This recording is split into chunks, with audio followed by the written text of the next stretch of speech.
As the back-to-school rush continues, attention is turning once again to the problem of liquor outlets operating near schools. Today, the Justice, Crime Prevention and Security Cluster returns to AV Plaatjies Secondary School in the Eastern Cape to report on the action taken since its September visit, where widespread non-compliance by taverns was exposed. Now, the update is expected to outline enforcement steps led by the Eastern Cape Liquor Board as the new school year begins. Newzroom Afrika's Liyema Vumisa has more. And in fact, he joins us now live. Liyema, good morning. Such an important story, this one. Give us a sense of some of the background to it, the September visit, and what the Liquor Board has said about compliance thus far.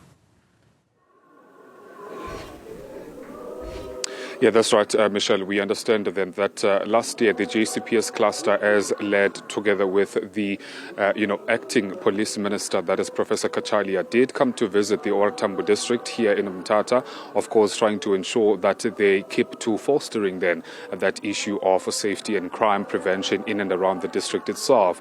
And then just about when they were doing those visits, then they so happened to hear and stumble upon the story that we are at right now at the AV Plaatjies School, where we understand that the liquor outlets at this area are just a couple of meters away, thus then posing dangers of alcohol abuse to the learners and also some other issues pertaining to crime. Since then, the acting police minister did make a determination that he is going to follow up with this, and this is the fruits of that. Just on that backdrop then of the back-to-school rush and campaign, we understand that the JCPS cluster has since come back then with a report back really on some of the measures that they took to ensure the safety and the well-being of those learners of the AV Plaatjies School and just the entire community that surrounds this area. Joining me right now to reflect on that very same point is the Director General of the Civilian Secretariat for Police, Mr. Sibuyi, joins us right now. Thank you very much for your time, sir.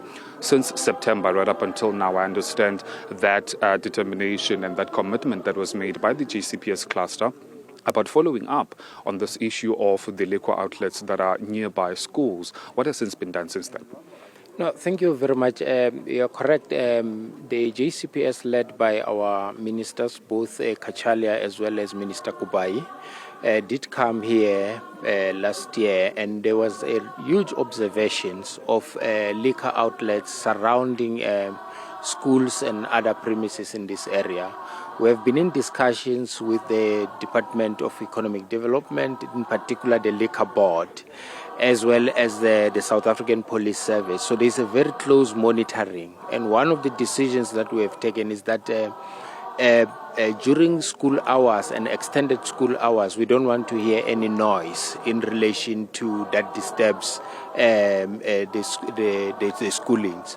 We initially had a view that some of the taverns need to be relocated, but that is not an easy thing to do since we need to follow the legal processes and so forth, and we are on that.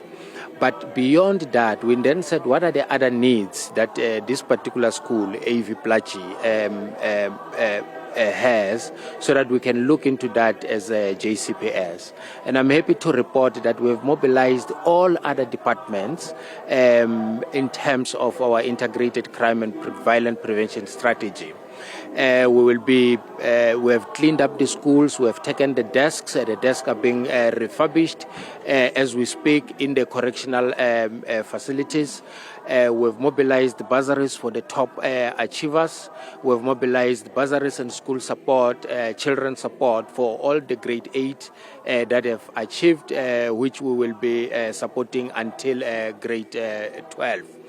I'm happy that to also announce that officials or employees from the Civilian Secretariat for Police Service have seen it necessary, even outside the direction of the DG, to contribute an amount close to about 5,000 rand, which has been utilized to also purchase uniforms for some of the needy children.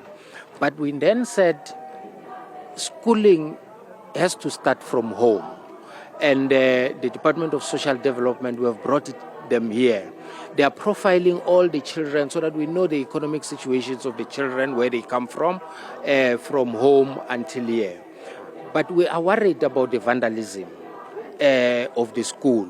Hence, we want to implore the community around this particular school to be the policemen and women of this particular school, to ensure that the school is safe, the school is not vandalized, and so forth. So that's what we are doing. Thank you very much.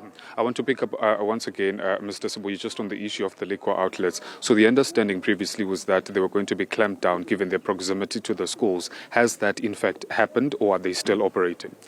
The liquor outlets are still operating. We have not been able to clamp them down completely or close them down because they've got licenses that have been legally issued to them. You could see as we move about 900 meters from here, there is one outlet, and about less than 50 meters, there is a crash there that exists. We are informed that that particular crash came later than the school, but the crash will be relocated because the road will be expanded by Sandral and so forth. But we are then, in terms of our discussion with the liquor board, have agreed that with the police, the law enforcement will be heightened so that there is no disturbances while other processes are unfolding. We will be monitoring that process until towards the end, because it's not just AV Plaatjies. There is another high school on the other end, which the name escapes me now, which we are also monitoring. Substance abuse and alcohol is really an issue that we want to get rid in our society. Yeah, certainly. Without impeding, though, on the operational aspect of the liquor outlets themselves, hasn't there been a communication at least to try and amend the Act as far as the Eastern Cape Liquor Board is concerned, at least to try and accommodate the learners, because they locomote around the very same area and it sort of becomes a disturbance to them then, especially given the fact that they have to attend to school Monday to Friday and that the liquor outlets themselves operate daily? We don't want to look at the Eastern Cape only. Liquor is a problem in the country, and the location of these outlets in the country is a problem. There is an amendment of the Liquor Act nationally, which is currently sitting with the Department of Economic Development and Competition at a national level. We have had discussions now with the department. We will be pushing for that legislation so that there is uniformity in the application of the law throughout the country, because currently provinces have got individual provincial legislations, which is very difficult to police. So we think if we come up with a national legislation which will be applied across the board, that is going to help the country going forward. So that is the process that is in place currently. Mr. Sibuyi, thank you very much, and I appreciate you for your time. Well, of course, there you have it. That is the Director General, then Michelle, there for Civilian Secretariat for Police, informing us that, in fact, those local liquor outlets have not been closed and that, in fact, they're still operational. Ourselves as well, when we started to enter the vicinity of this area, we saw, in fact, that they're still operational. However, the Eastern Cape Liquor Board did mention to us, Michelle, that they, since that September visit last year, tried to at least amend, the act as far as the province is concerned, from a 100-meter radius to at least a 500-meter radius to accommodate then the proximity from those liquor outlets to the learners. But as far as back to school is concerned, the collaboration amongst the different departments are certain that the school will remain opened and that it will in fact forge ahead with the 2026 academic year. Liyema, Vumisa is live to us there in Mthatha.